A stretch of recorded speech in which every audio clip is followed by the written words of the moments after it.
विश्व की सबसे पुरानी भाषा कौन सी है?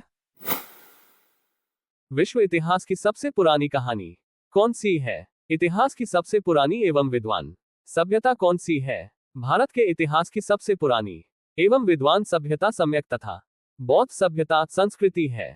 विश्व की सबसे खूबसूरत प्रेम कहानी कौन सी है? विश्व की सबसे पुरानी भाषा कौन सी है? सृष्टि की सबसे पुरानी पुस्तक कौन सी है? इस दुनिया की सबसे पुरानी किताब कौन सी है? दुनिया की सबसे पुरानी रेल कौन सी है? उत्तर कुछ विद्वान किशोरी लाल गोस्वामी की इंदुमती और कुछ विद्वान इंशाअल्लाह खां की रानी केतकी की कहानी को पहली कहानी मानते हैं। विश्व की सबसे पुरानी भाषा कौन सी है? क्या आप जानते हैं दुनिया की सबसे पुरानी भाषा कौन सी है? यदि नहीं तो चलिए आज विश्व की सबसे प्राचीन भाषा के बारे में जानते हैं। पूरे विश्व में 7,097 भाषाएं बोली जाती हैं, जिनमें से अधिकतर अब चलन के बाहर हो चुकी हैं। पूरी दुनिया में इस वक्त 9,999 से भी कम भाषाएं बोली जाती हैं। दुनिया की सबसे पुरानी भाषा कौन सी है, ये बता पाना बहुत मुश्किल है, क्योंकि अगर तुलनात्मक रूप से देखें तो संस्कृत, तमिल, चाइनीज, सुमेरियन और इजिप्ट दुनिया की सबसे पुरानी भाषा मानी जाती है। संस्कृत भाषा 5,000 साल से भी अधिक पुरानी मानी जाती है। संस्कृत भाषा का उल्लेख वेदों में है। सारे वेद संस्कृत में ही लिखे गए थे।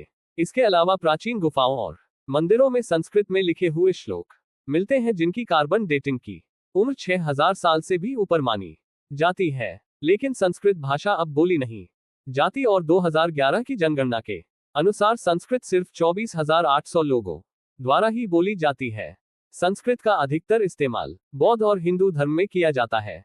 हिंदुओं और बुद्धों द्वारा पूजा पाठ में संस्कृत ही इस्तेमाल की जाती है। संस्कृत को आधार मानकर कई यूरोपियन देशों की भाषाएं निकली हैं।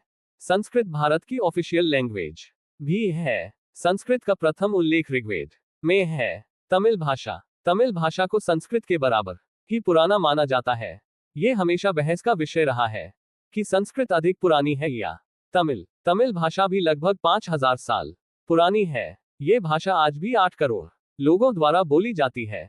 तमिल भाषा भारत, श्रीलंका, सिंगापुर और मलेशिया में मुख्य रूप से बोली जाती है। तमिल का उल्लेख 3,000 साल पुराने प्रतिलिपि में भी है, लेकिन तमिल को सबसे पुरानी भाषा मानने के लिए आर्कियोलॉजिकल रिपोर्ट्स नहीं है, जैसे कि किसी मंदिर या गुफा में मिले हुए लेख जिनकी कार्बन डेटिंग हो सके। फिर भी तमिल और संस्कृत का उद्गम आसपास का ही माना जाता है। इजिप्ट भाषा भी बहुत पुरानी भाषा मानी जाती है, लेकिन ये भाषा बहुत ही कम लोगों द्वारा बोली जाती है। इसके बोलने वाले संस्कृत से भी कम है। ये भाषा जल्द ही लुप्त हो जाएगी।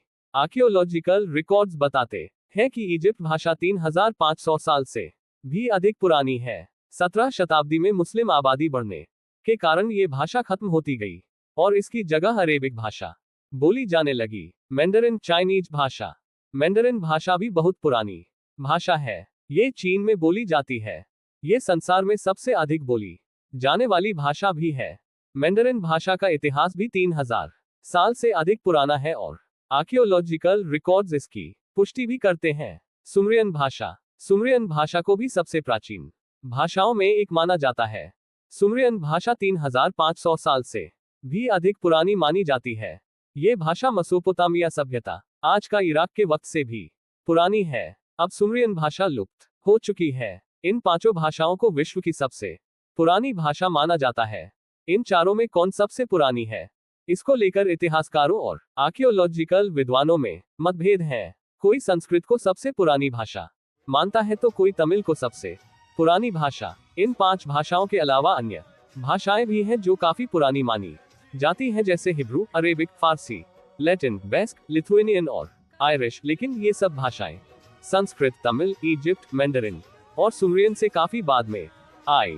वैसे देखा जाए तो हड़प्पा सभ्यता में मिली भाषा अब तक की सबसे पुरानी भाषा हो सकती है, लेकिन दुखद बात यह है कि हड़प्पा सभ्यता में मिली भाषा अभी तक पढ़ी नहीं जा सकी है। सबसे पुरानी विश्वविद्यालय का खिताब बाकिया को मिलता है, जो मोरक्को के फेज शहर में स्थित है। इस विश्वविद्यालय का नींव 859 ईसा पूर्व में रखा गया था, जब फातिमी खालिफा फातिमा अल फिहरी ने इसे स्थापित किया था। इसलिए बाकिया विश्वविद्यालय को दुनिया का सबसे पुराना एवं अज्ञात रूप से चलने वाला विश्वविद्यालय माना जाता है। बाकिया विश्वविद्यालय ने इसके बाद भी दिलचस्प इतिहास के साथ अपनी शिक्षा की परंपरा को बढ़ाया है और यह एक प्रमुख विश्वविद्यालय के रूप में माना जाता है जिसमें विज्ञान, कला तथा धर्मशास्त्र जैसे विभिन्न क्षेत्रों की शिक्षा दी जाती है। ऐसे कहानी पाने के लिए हमारे चैनल को सब्सक्राइब अवश्य करें ताकि हमारा हर एक वीडियो आप तक पहुंच पाए। धन्यवाद।